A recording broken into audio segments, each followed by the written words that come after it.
तो खाना पचाने के लिए लार, उसके बाद जो स्टमक में जो निकल रहे हैं, जो पाचक पाचक तत्व निकल रहे हैं जो उसको पचाते हैं, वो दोनों मिल के भोजन को अच्छे से तोड़ते हैं, उसको पकाते हैं ताकि उसमें से पोषक तत्व निकाले जा सकें। तो जब अब आपका बीएमआर स्लो होता है ना, तो ये कुछ काम जो है, अब ऐसे बहुत सारे काम होते हैं, मतलब ऐसा ही नहीं है केवल स्टमक में भी, आगे भी बहुत सारी चीजें निकलती हैं। तो अब मैं क्या क्या चीजें बताऊं, लेकिन आपको समझाने के लिए ऊपर की दो चीजें मैंने बताई हैं, जो मुंह से शुरू होता है और स्टमक पेट में।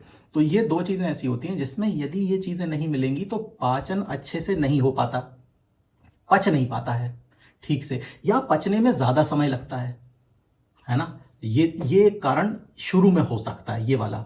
उसके बाद हम नर्वस सिस्टम पे आ जाते हैं। मैं जल्दी जल्दी बता रहा हूं क्योंकि बहुत डिटेल नहीं बताना है, क्योंकि फिर तो पूरी किताब ही पढ़ लो, फिर उसमें क्या है। लेकिन समझने के लिए इतनी बात पर्याप्त है। इतना आपको समझ में आएगा तो आप संतुष्ट भी हो जाओगे कि हाँ अब मुझे समझ में आया, अब ठीक है, इससे ज्यादा जानने की क्या ही मतलब है ना।